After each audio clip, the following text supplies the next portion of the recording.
Hi everyone, Miss Katie here. This lesson is about mixing paint with watercolor. So we've been talking about different colors this past week. Now we're gonna actually get to use them and see color mixing for ourselves. So first things first, you'll need some materials.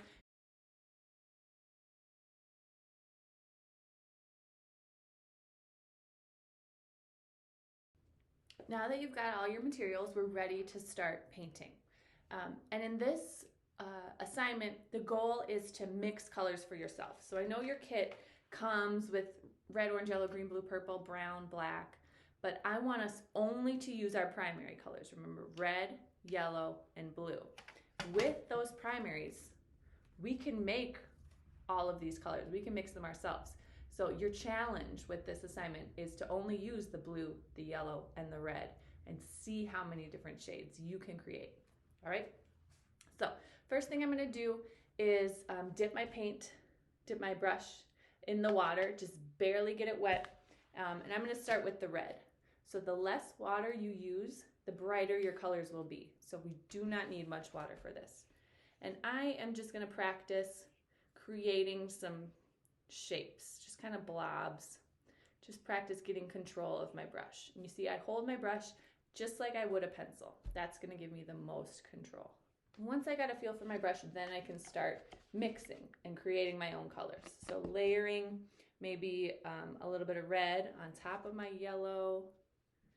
And you can just mix these colors right on the paper while they're wet so that you're not getting, you're not mixing inside these colors and getting them really dirty. The yellow gets dirty really fast. So I would suggest mixing the colors right on the paper while the paint is wet. So I've got some red and I created kind of a pinky orange. So I'm gonna keep experimenting with different shapes and then I'll check back with you.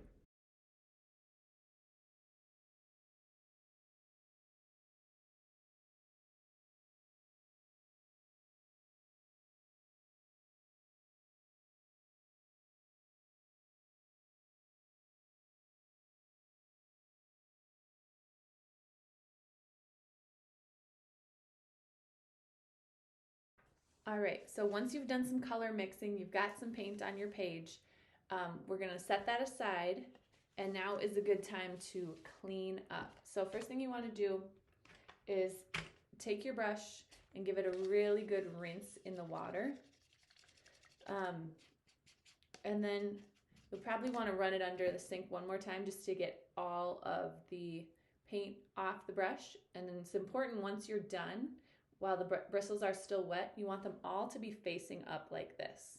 That's how we keep our paintbrushes really nice. So make sure that after you rinse it out, you've got all the paint out of your brush. Its hairdo is pointing up like this. All right, so then you'll kind of want to wipe down your surfaces. If there's any paint spills that happen, grab a rag, wipe that down. Your paint can just dry, so you can just cover it. As long as you didn't make too much of a mess and there's not any big spills in there, just put the cap back on and then pour out your water and clean up your space.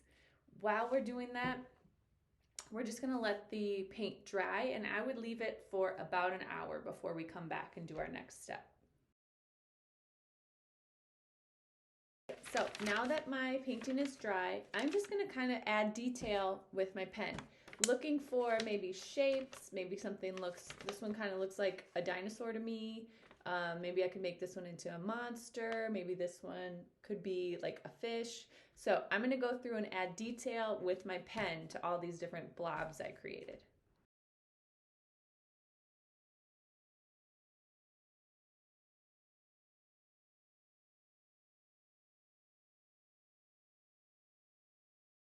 Okay, so I just finished adding details with pen. So you can see this one I turned into a basketball. This one I turned into a dripping ice cream cone. This one looked like a tennis ball, so I made a tennis ball and a racket. Added my dinosaur, a fish, a flag. So you can see I was able to just use my creativity and my imagination to create these blobs into all sorts of different things by adding detail. So hopefully you can find some creative things and details to add to your painting.